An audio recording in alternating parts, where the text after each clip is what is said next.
Here are the hidden costs to buying a home. When a lot of people think about buying a home and the costs associated with it, they only think about the down payment, but that is not the only thing that you have to be paying when you are buying a home.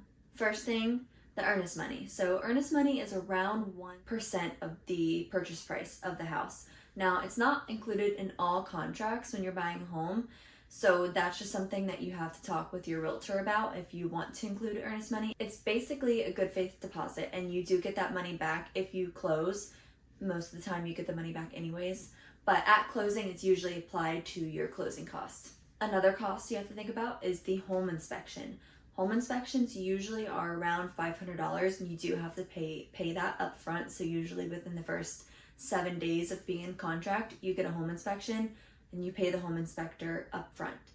That's usually around $500. It can be more, a few $100s more, depending on the size of the property. If it's a really large one, it's going to be more expensive. If you're getting more inspections, so like a radon inspection, mold, termite, all of those will cost more typically. So more inspections you get, the higher the inspection cost, but usually it ranges around $500. Next, the appraisal. The appraisal is usually around $600. It does vary a little bit, and this is actually usually paid for at closing. Sometimes you do pay it up front, it just depends on the lender. I often see it on the closing statement. And the appraisal is of course required by your lender, unless if you are putting a lot of money down or for some reason you qualify for an appraisal waiver. For those of you that don't know, an appraisal is basically, they are determining the value of the property so that they make sure that they're protecting their asset, because they're the ones giving you the loan. They don't want to give you a loan on a property if you're buying it for way over what it's actually valued at. Next up, closing costs. So appraisal is often included in the closing costs, like I said, but closing costs tend to have many things listed under it. Closing costs typically are around 2 to 5% of the loan amount.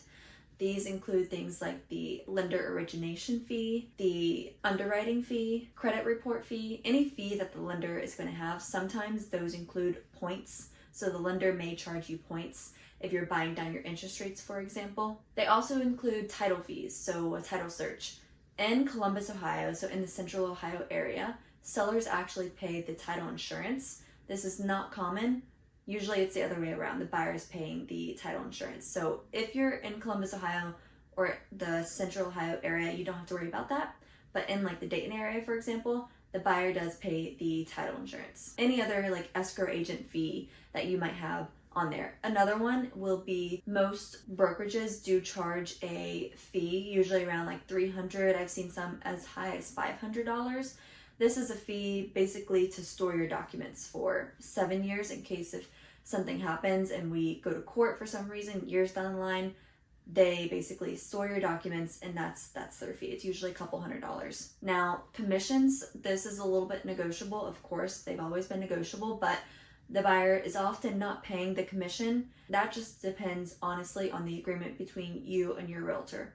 In my case, sellers are paying the commission. So for a buyer, you don't have to worry about that unless stated otherwise. Next up is going to be insurance and taxes. So homeowners insurance you will have to get, especially if you have a loan. I recommend homeowners insurance no matter what though. This is going to protect your property in case any like natural disasters happen. It can protect on theft, fire, things falling on your house, etc. Homeowners insurance usually runs around $1,000 to $2,000. Again, it depends on the price of your property, how much it's worth, and that's actually usually included in your mortgage. So if you have a mortgage payment, that's going to be lumped in, as well as taxes. Taxes, I can't say how much they cost because they vary based on city, but that is also usually lumped in with your mortgage. Now, if you don't have a mortgage, if you bought your property cash, you have to make sure to remember to pay your property taxes. In Ohio, they're paid twice a year, in January and then in June. So don't forget to go to know your local county, pay the taxes. Also, homeowners insurance, you'll have to take care of that on your own. If you bought the property cash and you have no mortgage, pay it annually. If you bought your home in an HOA or a community that has fees, you have to consider this. This is also usually wrapped up into your monthly payment. These HOA costs can range in Ohio around a couple hundred to maybe 500 or so a month. It really depends. Now, if you're in a city or a state like Florida, and you're in a condo down there, they can be really expensive. So HOA is something that you have to think about as well if you've bought a home that is in an HOA community. So everything's closed, everything is good to go. You've bought your home, you're now a homeowner. You now have to consider moving cost. So if you're moving just from city to city, it's probably not going to be that expensive, maybe a couple $100. It depends on how many family and friends that might be able to help you. Maybe you give them, reward them with some pizza or whatever, or drinks at the end of moving. If you do need a big truck, then that could be a few $100s. If you're moving from state to state, that's obviously going to be more expensive, usually around a couple $1,000s for moving expenses. Lastly, everyone loves to joke about this, especially first-time home buyers, furniture. You've probably seen the videos out there. Oh, I bought my house, now I have no more money left, and they're sitting in an empty home with no furniture. Furniture can be very expensive, so this is something that you have to consider, and obviously it'll vary by the size of the home as well. Obviously, the bigger the home, the more furniture you'll need. This varies by person to person, situation to situation, and home to home, but furniture can be thousands of dollars. I've furnished multiple units.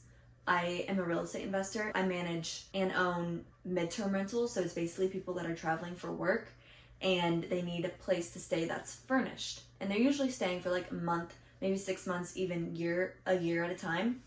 But the key is they need a furnished place. And I'm just furnishing like basic things, nothing expensive by any means. I've furnished 2 units, each 2 bedrooms, 1 bath, and around 800 square feet per unit. That costs almost $10,000. But that's buying everything that you could think of, especially like kitchen supplies. So you might already have that kind of stuff, but if you don't already have furniture, you have to consider that when you're thinking about buying a home as well. So don't spend all your money on your down payment and the closing costs. You have to be aware of, probably the few $1,000s that you're going to be spending on furniture if you don't already have or own furniture. And of course, there's, thrift stores that you can buy furniture at a much cheaper cost, but just keep that in mind when buying a house. All in all, this can seem very overwhelming, but like I said, about half of these, maybe a little less than half, are lumped in with the closing costs, and you do get that earnest money back. But the home inspection, the moving, the furniture costs, those are things that you have to consider when you're buying a house. So I hope this video was helpful for you.